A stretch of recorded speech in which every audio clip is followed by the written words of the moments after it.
I messed up. Hey guys, thank you.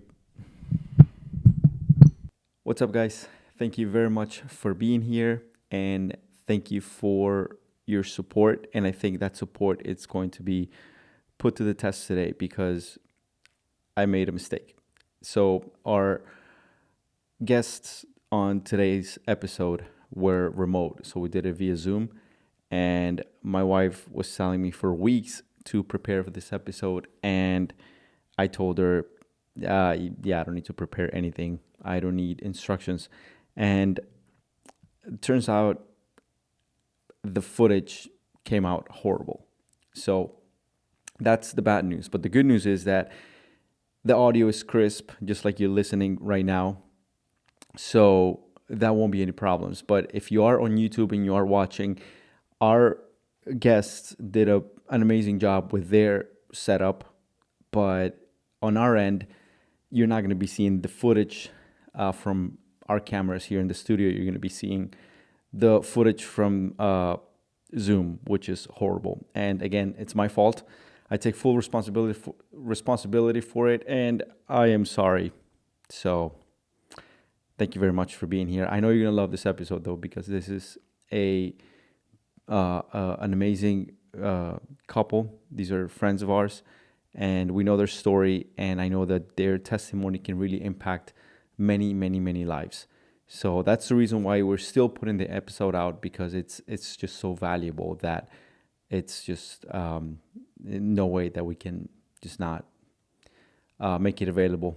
And then if you're listening through uh, Spotify or Apple Podcasts, then you won't even hear this message because again the audio is perfect, and I won't upload this part to that to the podcast and Spotify and Apple Podcast.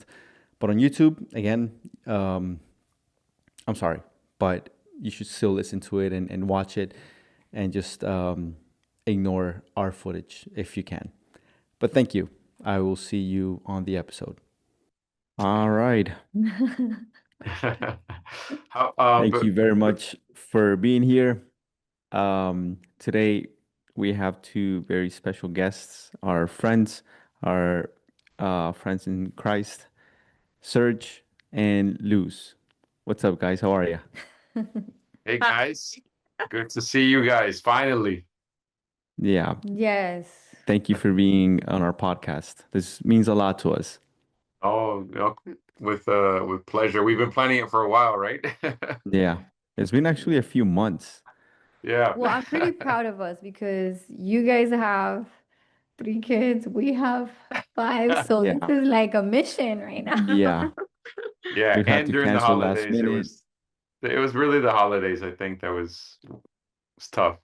Oh, Yeah. yeah. We were just Yeah. talking about that last week that it's nice to like start the year, but like let's just we bought this huge calendar to and we put it on the wall and we're like, okay, like how are we gonna handle the year? Like we just got out of this Yeah. Christmas and New Year's, like let's put on the schedule slow days, like let's because it's like we put on the schedule like so many things that are for others, but like what about us?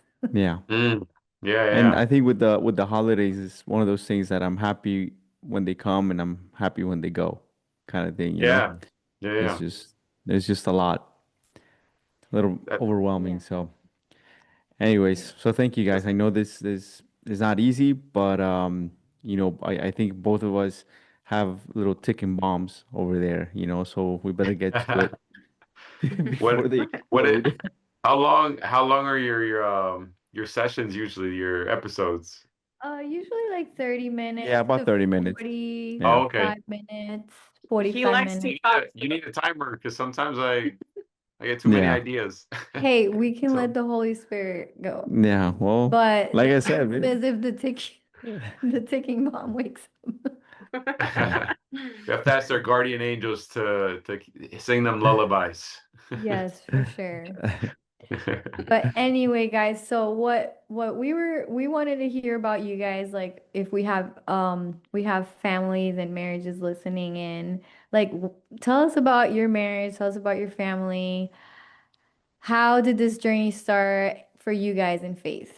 And before you guys start, sorry, I wanted to add one of the reasons that we asked you guys to come on the podcast is because we have noticed that a lot of people are afraid of bringing kids to the world for many different reasons. And as I talk to people that are my age, I see that they're wanting to get dogs instead. And there's many reasons as to why, but I think one that I would understand and I could relate to is fear. Is fear of bringing someone to the world that might suffer, right? Or that you may be a lot more vulnerable than you are now. Because when you don't Right, have kids, you can couch surf, literally, right? right, Things right, go right. sideways. But when you have kids, when you have a wife, when you have kids, it's different. So Yeah, there's many things as to why people don't want to get into the commitment of marriage and having kids. So I know that with you guys, knowing you guys, I know that you guys could share something with us and whoever is listening, something that can really touch our hearts. yeah, certainly. Well, for the people that don't know us, this is my beautiful wife, Luz, and she's older than me. She's she's this year and a half older than me, but we're in our late 30s, right? Almost 40. We have three beautiful kids. We've been actually together this year. I just realized this is going to be our 20th year together. We've been married Wow. 13 years, but we've been together almost 20 years. Well, look at you. And Wow. Nice. and Take yeah, it's notes. Yeah, well, and we live in a nice town in Wellington, which I think that's also like it's been an important part for us. It's living in a family type of town, family oriented mm. town. You could see there's a lot of schools here, a lot of families, a lot of people, you know, our age or older, with kids, and so I think that that's a beautiful part of the community we live in. Um, but um, but yeah, that's just a little bit about us.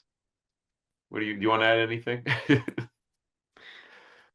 No, for now. We're good. He said some part of it. Yeah, I mean, and I mean, we have you can imagine in 13 years of being married and 20 being together, we have tons of stories.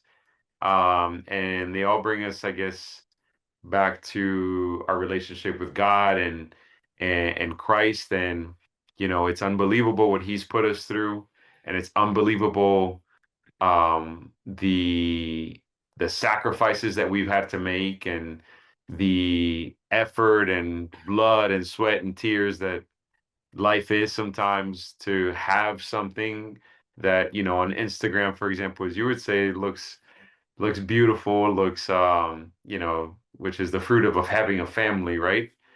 There's a deep, deep, deep, deep, deep like um, you know, difficulty at times, right? Because life isn't easy, and it's like I can go on and on about it, but this is like my number one business is if I were to world view it as the in that way in those terms.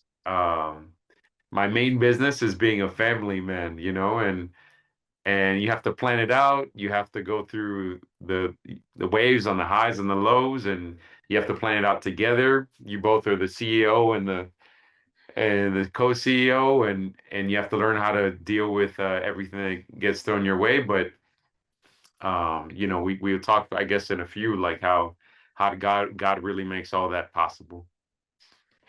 And have you guys always had a close relationship to God, or is that something that you guys have acquired in marriage, or did you guys meet at a youth group or anything like that, or how did that happen? Well, we did meet in a youth group. I feel that, Okay. like you go into a process, right? When you're young, you live your, I don't know, you're living in faith, but you're not actually living it. I don't know, like you believe, but you're actually not following God as He would like you to follow Him, at least You're for on the us. path. yeah, you're on the path. Like you're getting to know him. Yeah, And I you feel that definitely for can't us, like. yeah, and it feels like it's been like it stops. Like, like you got your down and then you meet him again and then he brings you up. And then without you knowing, it's like, oh, I haven't met you completely. So you're like in those little stops that you're getting to know him more and growing more in faith. So I feel that for us, it has been like that. It's just a little process, like a slow roller coaster, like going up and down. So it's been like that since we have known each other. Yeah. But yeah, we met in a youth group, um, and then we got married. We moved to New York. We tried to follow our faith there too. Like we always felt pulled by God. Like I feel that He always was telling us to follow Him. So when we moved to New York, we still like trying to go to mass, trying to live a faithful life, but not as not, now we realize that it wasn't as He was calling us to.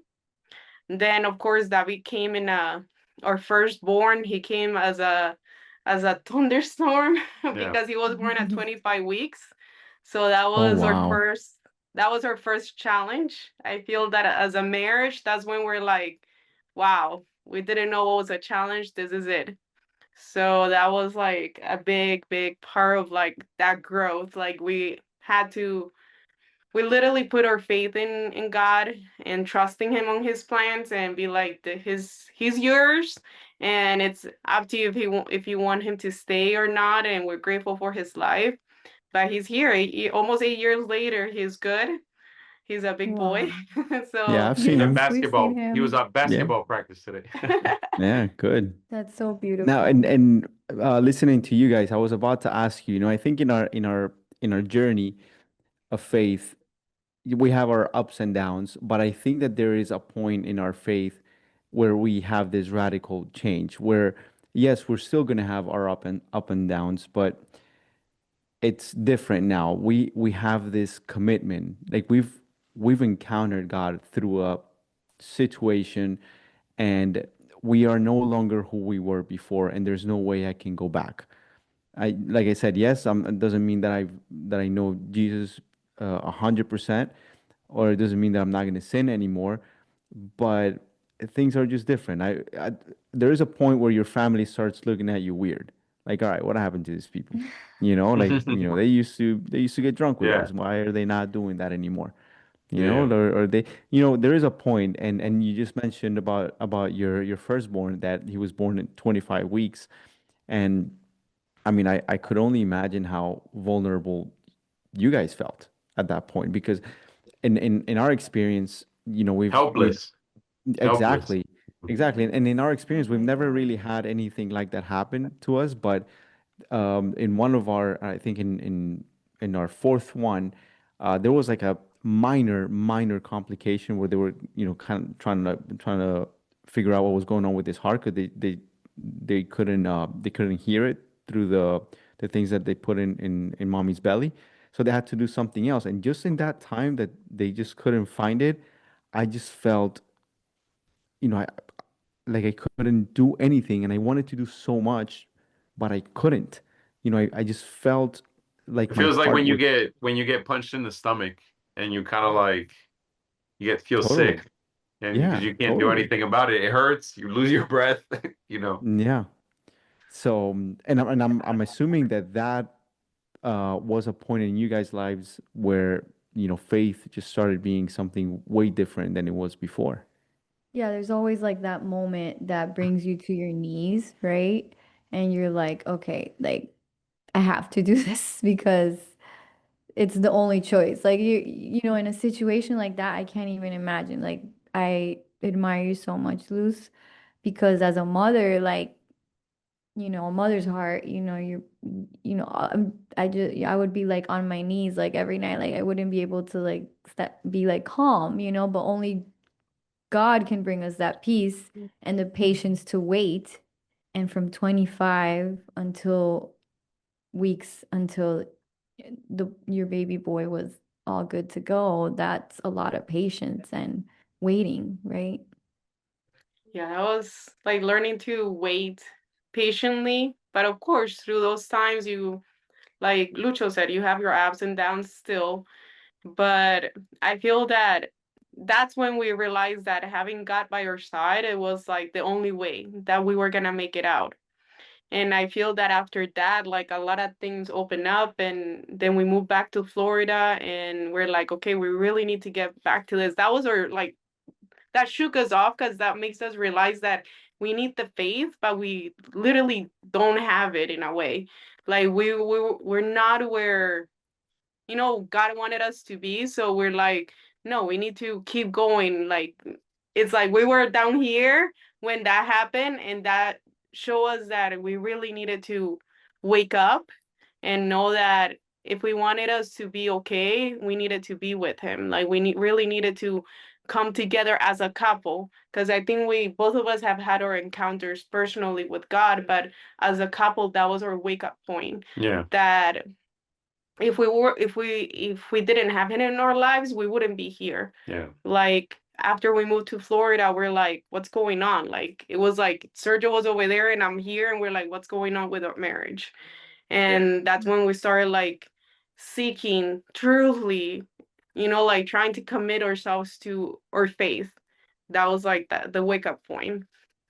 One of them. Yeah, because you can easily drift in a marriage when a lot of things get in the way, and a lot of temptations can get in the way.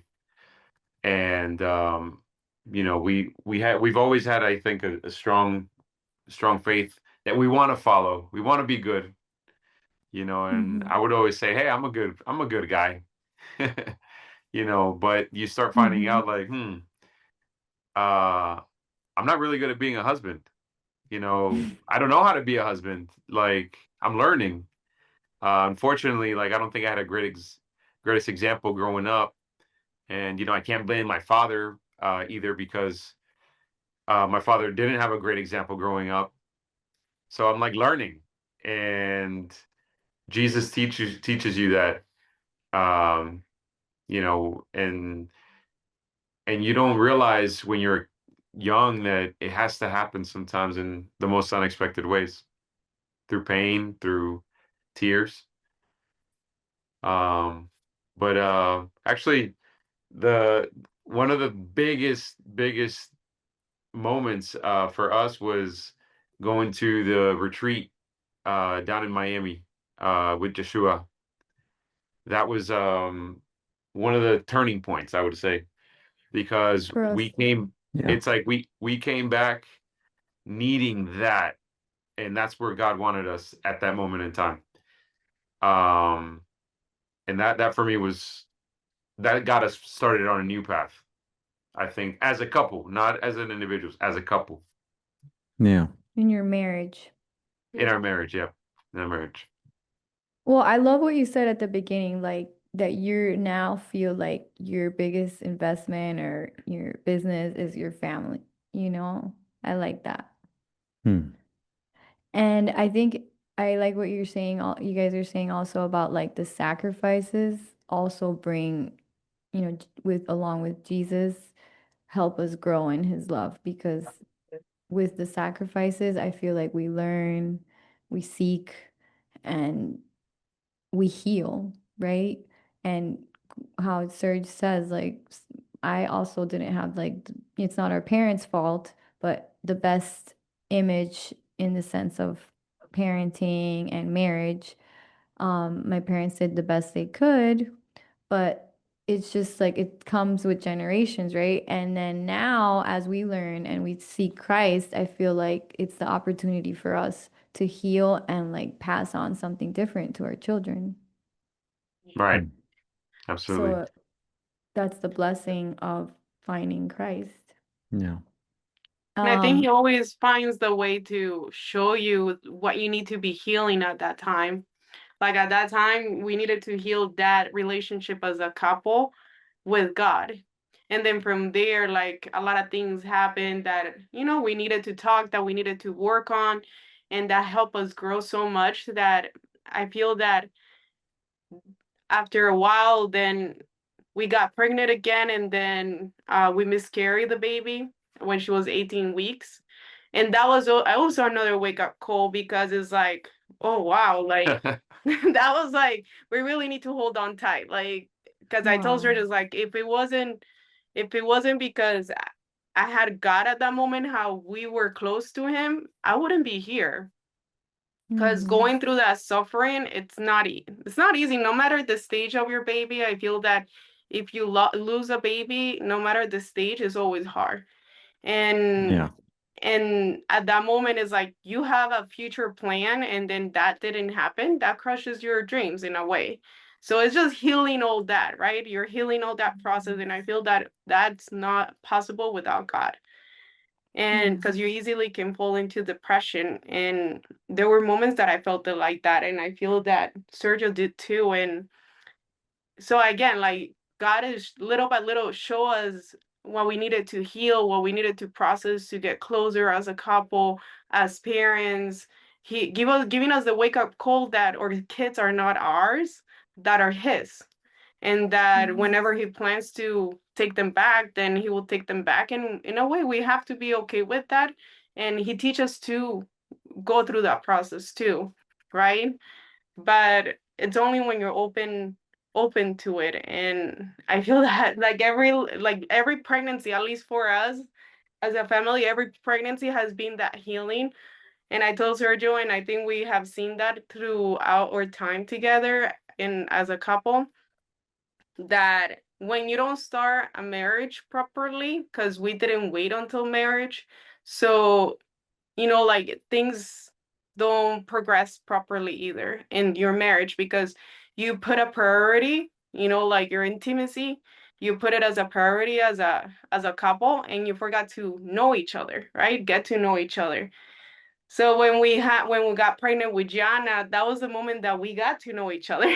It's like, okay, Mhm. we gotta wait, we gotta take care of our baby. So it's like that time of healing. We say that is the purification of our marriage in a way because it was that waiting for that baby. We need to wait so she's okay. Yeah. Like that way she can make it until the 40 week.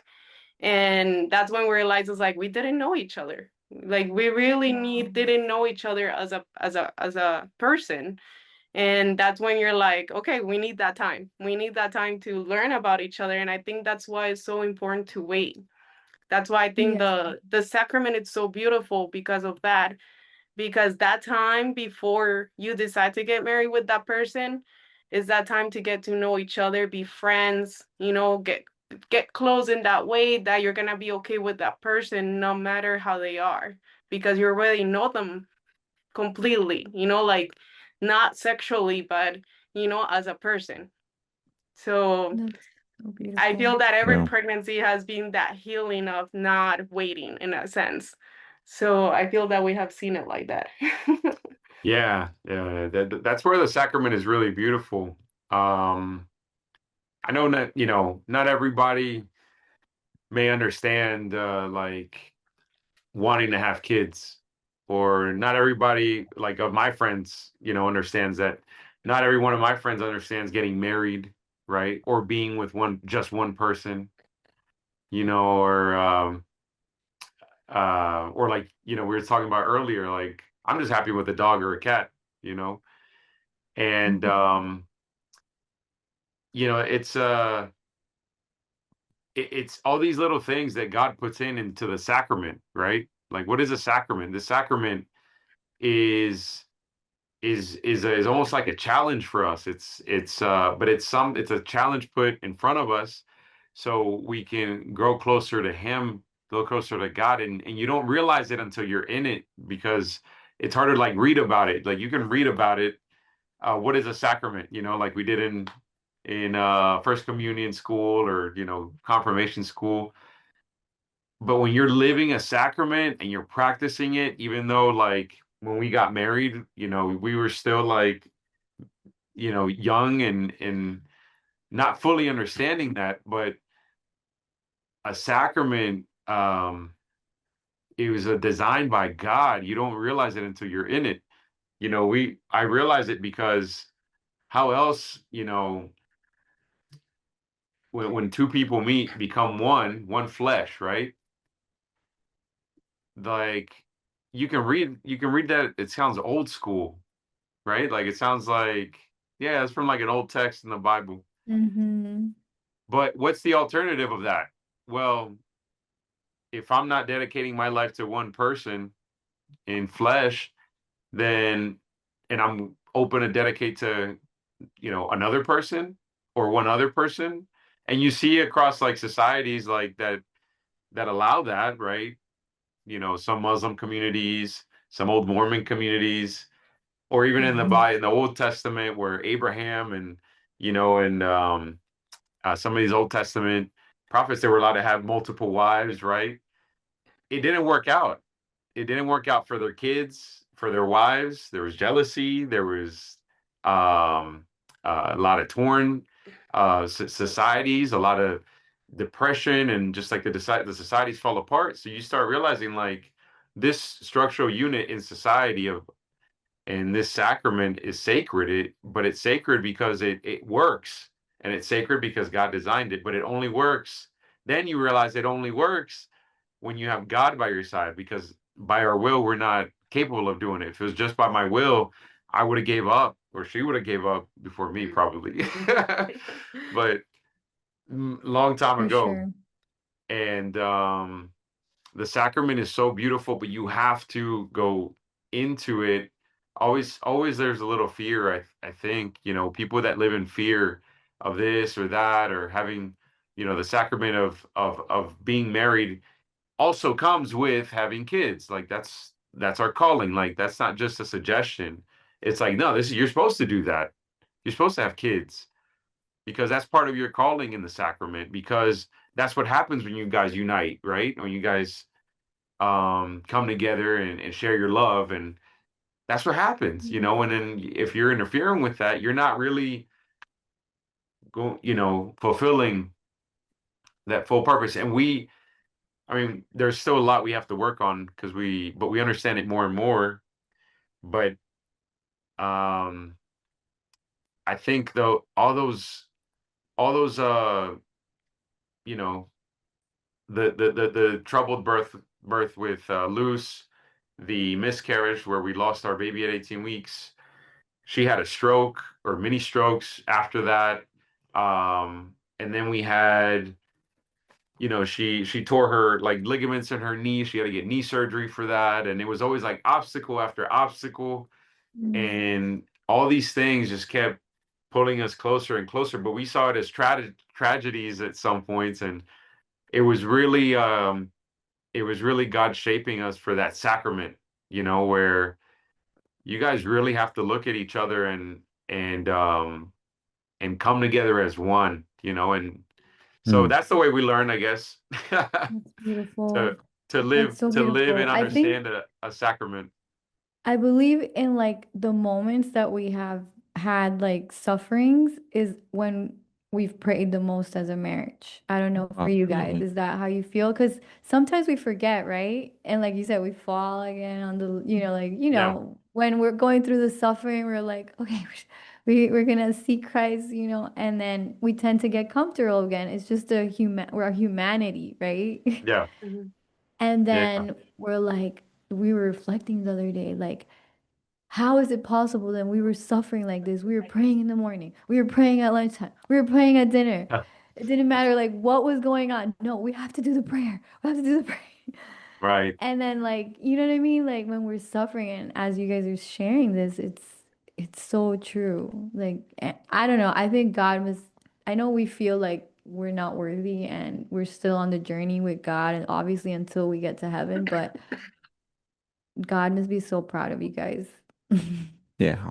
Because And that's and beautiful. on I that hope so. subject of getting closer to God when we're going through something, we can't really fall into temptation of thinking that he is upset at us because of that. And the reason why I say that is because uh, a couple of years ago, or no, a couple, yeah, maybe a year ago or so, one of our kids was really scared of catching a virus, right? Because we all had it here, at the house, and some of us were like really sick, and she just didn't take that very well. She was really scared, Oh, and like to the point where she would like really like freak out, right? And she didn't want to get it. And I remember because she would seek me so much, right? Like she wanted to sleep next to me. When we woke up in the morning, she would just, run to where I was, and she would like hug me and cuddle next to me. And I could tell that she just wanted to find security next to me. Like she just wanted to be next to me all the time, and Because she didn't. you didn't have the virus. Right, I Yeah, didn't have that it, is right. a fact. So, but she didn't want to be like on her own. She wanted to be next to me. She wanted to find security in me. And thinking about that is, it's the same thing with our Father. He desires that for us. He doesn't want us suffering, but hey, if it happens, good thing that you're gonna seek me, because I want to be next to you. I want to provide that security that you're looking for. And if things go sideways again, I'm here for you, because I desire that those moments that you have with me. My daughter, she's not looking for me all the time. Rarely will she like hang on to my, or hug me and won't let me go. She will rarely do that. But during that time, she will do it all the time. And it was I felt bad for her for what she was feeling, but I was enjoying that so much. I loved being there for her. I loved Yeah. providing that security that she needed. And same thing with God. Even if we are only going after him in those ways when we're suffering, it's not that he's upset. And actually, he's really happy that he's able to provide that security for us. So yes, I agree. When we suffer, we seek God in ways that we never usually do. And but suffering, I think, going back to why people don't want to have kids, or get married, but especially have kids, is because we want to avoid suffering. And we're just setting ourselves up for disappointment, because we're always going to suffer here in this life. It's part of our lives. And And suffering can, like, listening to you guys, and I know with our story, suffering has a way of teaching us things that once we're on the other side, as bad as it was, but we're better, and we look back and we're like, hey, I can't say I wish that didn't happen, and I just can't say it because of what it did for me, what it did inside of me, the person that I became because of that. I can't say that I didn't wish it didn't happen. I got closer to God. I can't say that I wish it didn't happen. So suffering has a way of transforming our lives in a better, for the better, Yeah. so something that I wanted to mention and I admire a lot about you guys is that the first time you guys went through that suffering with your son, and then later on again with the miscarriages, and then still saying yes to life, like we know marriages that would be like, no, we're gonna operate and like we're not gonna go through this again. We're gonna, there's no way, like, yeah. we're gonna put ourselves through like this risk again. And having that faith and trust is just so admirable, and only comes from Well, God. it does come from God. And, I think you have to put a lot of in prayer, number one. And second is when you receive like the answer to these things, it's like, I always see myself, as the man of the family, that I have to try to set the tone for, or try to set the tone, right? For many things, big decisions and things like that. And, if I'm closing myself to God's, God's request, right? Or God's like wishes also for us to have a family, and I'm closing myself for that. And I'm not putting myself in a position where I encourage my wife, or I motivate my wife in a sense, or I go into prayer with her about it, right? And I listen to her and I hear her, but I also want to give her the comfort that I'm here for her and I'll back you up no matter what. And I'm also being sensitive at the time, right? That it's very tough, much tougher for her to say yes to that than me, because she had to go through procedures and they weren't fun at all. They were actually very painful to try to get pregnant again. They were very painful. And when we lost the baby that we were trying to get, our second baby, there's the emotional pain with that, right? And then against once more, just trying to um restart all that and try it again for the third time. Again, it's like I remember we got home after we lost Gabriela. That's the name we gave her. Um, she's our little saint in heaven. But when we got home, the first thing we noticed when we got home is that we smelled roses, and there was none in the house. Oh, wow. And That is and beautiful. and I was like, like how could we not like believe that there is a that there's God here with us, right? Like you said, Lucho, um, that we're in His arms, we're in His care, right? And that again, that just kind of said, you know what, we got to keep trying. And we had doctors that told us, specifically one doctor that told her, she came out of that appointment almost crying when we tried to get pregnant for the third time. That told her she shouldn't be getting pregnant. She should. You're crazy. She's like, yeah, basically you're Of crazy. course. And again, and I could, you know, again to say, well, maybe he's right. You know, maybe we are crazy and we got to Maybe put a we are stop to this, crazy. right? But but I said, no, we're gonna call, we're gonna talk to people. Who do I know? Who can I like, you know, I'm sorry, and this um was this was for your third. this was for the third, yeah, after we lost the Okay. second and had the Okay. issues with the first, We wanted to know what happened in a sense, so we because we started. didn't know. Yeah. Yeah, we're like, Every doctor's like, we don't know what happened. we don't know what happened. Yeah. So when I went to the appointment, I told the doctor, I was like, okay, like if we're planning to have more kids or like, will this happen again? And he was like, whoa, you're thinking about having more kids? You're crazy. Why you're not using how you say that? Oh, Anticonceptivos? yeah. Like, Yeah. why you're not preventing? And I'm like, Contraceptives. Birth control. birth control, yes. I'm like, what you mean? Like, I don't use that. And he's like, no, you should be on it. And I'm like, I don't want to. Like, I don't use that. I like we use NFP. And he's like natural planning. He's like, no, I don't think you should be doing that. And I was like, all right, never mind. Then I left, and when I went to the car, I called Oh, Sergio. I was like, he's what's going on? This is crazy. But it was like that. Like we started asking questions, but then Sergio like got connection through another doctor, and then she gave us her opinion. Especially not just a doctor. It was like a. No, first it was the friend. Oh yeah. And then we went to the specialist, and she's But like, ultimately it led us to like a a specialist. high risk specialist and. And she's like, I'm not gonna say that you're not gonna lose the baby if you get pregnant again, but we're gonna do everything possible in our hands to help you out.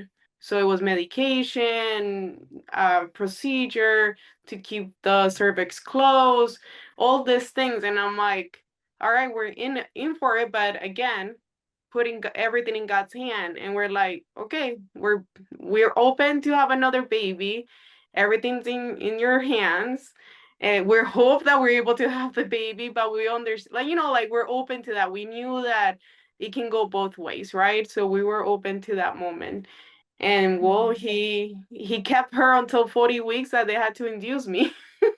Oh, wow. Praise Yeah. God. amazing. Praise Yeah. God. So they had to Praise induce God. me. Yeah, and I then remember. Oh, continue. oh no, like they just had to induce me, and then the third one, the fourth pregnancy came on, and it was a total surprise. So it was like God telling us, it's like, "Yeah, we're not stopping here." Oh So Yeah. my it's like keeping God. our mind open, and it's like, That was the sweetest pregnancy yes, ever. it was The the easiest, the most normal. easiest. That one Um, was like the cherry on top. yes. Yes. Yeah, it really was. Yeah, that's the way to put it. And when I had her, I'm like, this is like again, every process, every everything, God leads you to somewhere. And I feel that pregnancy and when I had Eva, I was like, this is God healing everything through my other pregnancies, every pain, every suffering that I went through with the first one, with the second one, even the third one, that it wasn't easy. Eva was Mm-hmm. like, I always have felt that she was that healing, that closure of all that pain through pregnancy. It was like God telling me, it's like, okay, here she is. And through her, I'm healing you. I'm healing your pain. I'm healing everything that you have felt through your pregnancies. So for me, I had her and I'm like, if every pregnancy is gonna be like this, I'll have another one after I had her. So let's see what happens.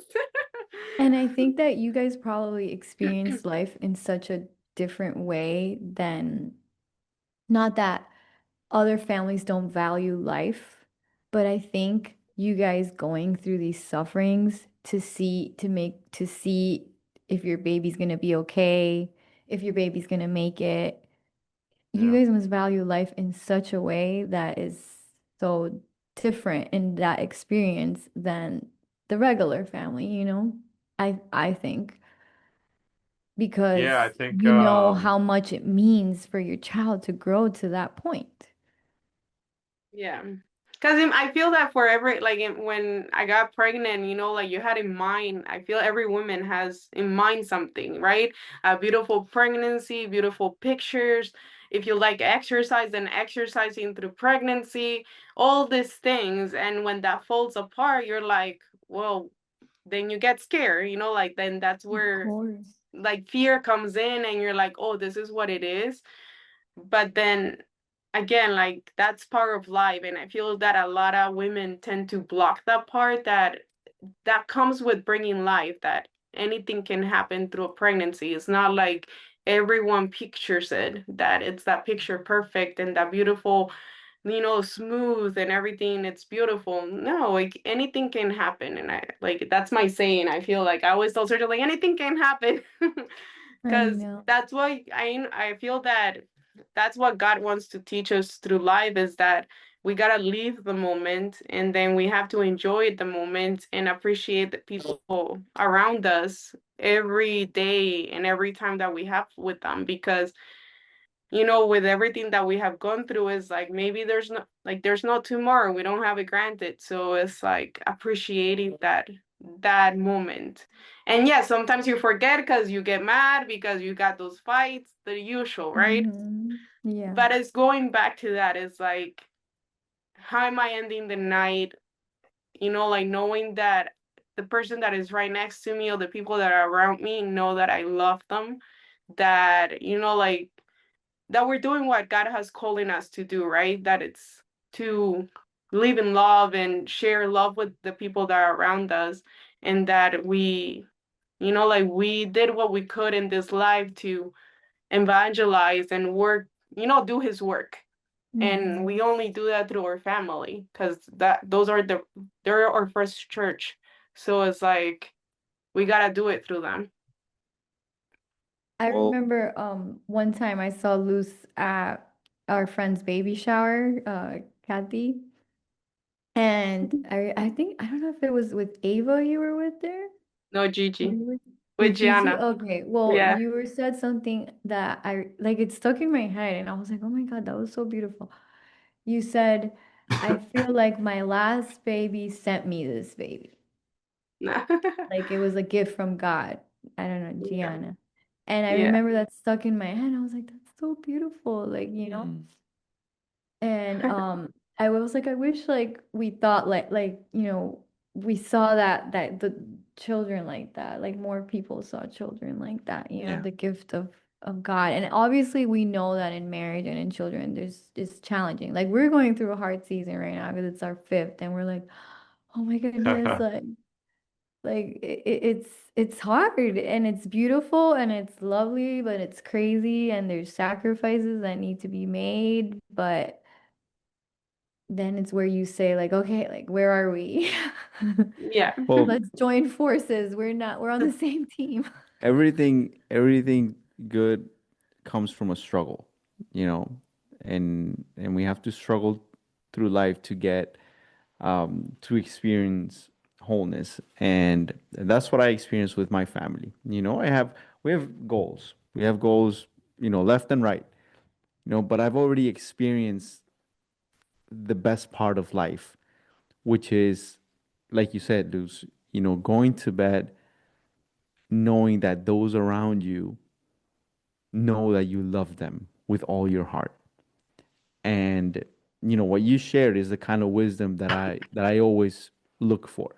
Those are the wisdom nuggets that I'm always chasing, because at night, we could think about, again, goals or things that we want to do, but that would be a very safe thing to do, is to just say, hey, person next to me and my kids in the other room, do they know that I love them? And if the answer is no, it's a good time to pray to God to give you another day, because you want them to know that you love them. And maybe you've had a couple bad days, or it's been a bad week, a bad month, and you haven't expressed to them how much you love them. And you didn't do it intentionally. It's just been a hard time. You're going through something.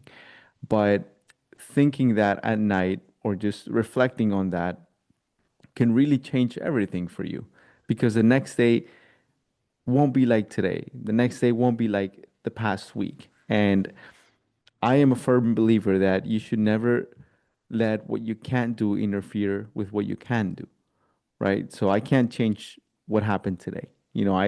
I got upset at them. I sent them to bed. I didn't say goodnight. I can't change that, and I can't. There's nothing I can do. But I'm not gonna let that stop me from having a beautiful day with them tomorrow. In the morning I'll make them the breakfast that they like, and and at night I'll make sure that I read them an extra story, and things like that, because ultimately that's one way that you can tell your kids that you love them, is by spending time with them, doing the things that they like to do, right? The words I love you, they don't mean much. They tend to forget words like that, Yeah. but they know that they love you, or they know that we love them Oh, because of the time that we spend with them, the experiences that we share with them. They don't even know that we love them because of the gifts. It's not even because of right. that. The biggest Right. gift is spending time with them in the backyard. That's the biggest gift you can give to your kid. Hmm. Just like with your spouse. I mean, what's the best gift you can give them is, hey, listening to them. For us men, it's like, hey, listen.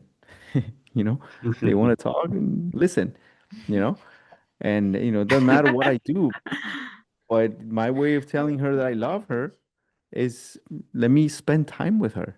And it doesn't have to be anything fancy. We do dates here all the time at home, and they're tiny dates, but they're huge to our marriage. It's spending time, and like you said, going to bed with the peace in your heart that, whatever's happening around you, those around me know that I love them. And if it's my time to go tonight, they will not tomorrow, they're not going to wonder whether or not I love them. They know. Well, that's a good way to transition into our next question that we wanted to ask you guys, and it's like, we obviously, um our faith is very important to us in our family, and has become the center. So what ways now, where you in the journey that you guys have been on, what things are you guys doing now, like as a family with your children? Because it becomes really important, the desire to pour into our children God, right? Because of what we experience, and we realize how important it is, and what a value it has for them, that we can pass on our faith and have, hopefully bless them by not maybe avoid not going they're gonna go through suffering, but maybe we can avoid them a lot more pain if they're suffering with Christ. Yeah. Yeah. I mean, I'd say the first and most important is lead by example. And you want to lead not only in your pious life, right? With just prayer and pulling out your rosary or pulling out your Catholic podcast or your Catholic book or um but it's also with the actions that we take, like what Lucho said is really important, and it really sums it up. Like, if I go tonight, how will they remember me? And you know, I hope you don't go tonight, but but that's the case, right? That if that's the case, then um you would have left an imprint, right, of faith too, right? Because what led my father to love me, what led my father to be the way he was with me was faith. And that's gonna draw them to faith, right?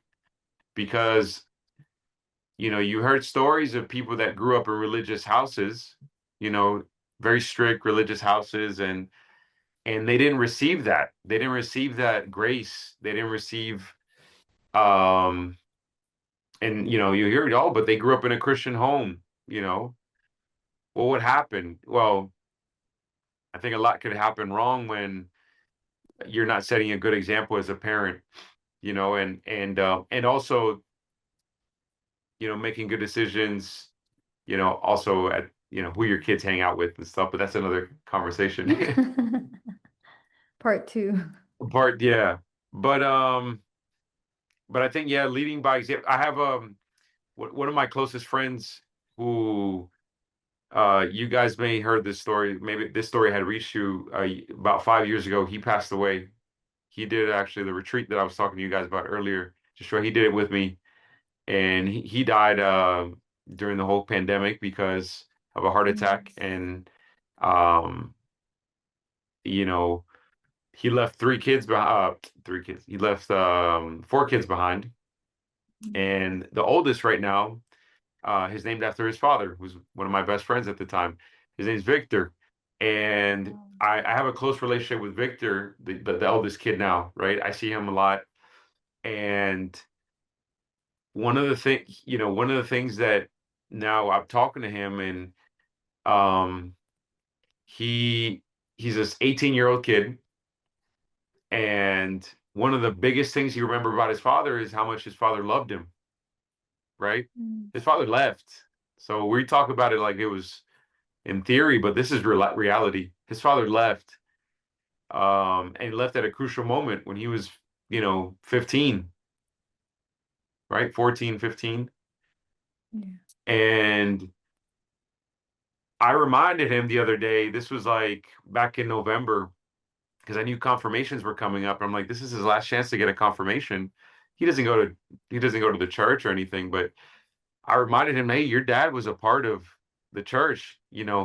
Your dad wanted you to learn this stuff. Your dad wanted you to grow in the faith. And he did, he does. He goes to different Christian churches and tries to find, his spirituality. But something really spoke to him about, wow, my father had this path. My father would have wanted me to get a confirmation. My father would have wanted me to kind of pursue this. And that's what's, I think, in the end, is driving him to want to do his confirmation. So he signed up, and he's gonna go through the sacrament, hopefully by May.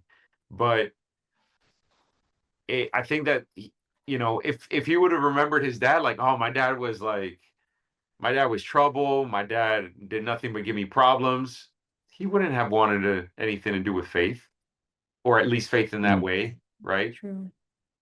So as a parent, right? Because at the end, God has the final say. God, whether you have a good parent or not, God's always going to knock on your door. But having a good parent, is also God's work, or being a good Mm. parent is God's work. Mhm. Well, So it's our, I think it's our responsibility. After, once you know Christ, you have the yeah, responsibility of passing down the faith, because yeah, it has been done since the times of Abraham.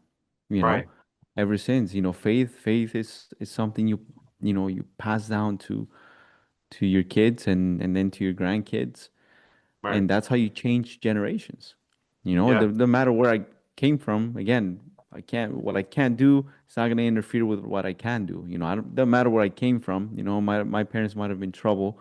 Um, but you know, I encountered Christ, and because of that, I'm going to make sure that my kids know that they have a father that loves them, you know, and I'm going to make sure that they teach the same thing to their grandkids. And that's how we start changing generations, you know? So that's, and, um, my son a couple of months ago said to me that, you know, I asked him, or he said to me, "Hey, if you once you die, I'm gonna keep your truck."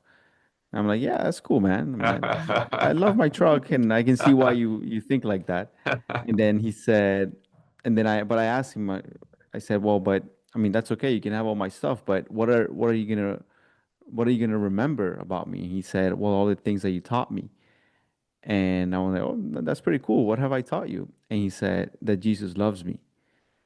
So, Wow. you know, that to me meant so much. You know, I'm Yeah, Yeah, like like, it's literally huge. yeah, cried all night. oh yeah, I cried.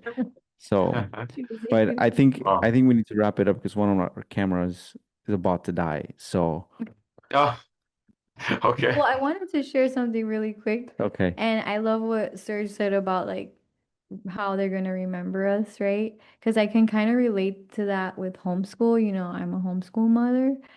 And I was thinking just last week because, you know, since I had the baby, I had been really tired like the last few weeks. And I'm still kind of getting out of that.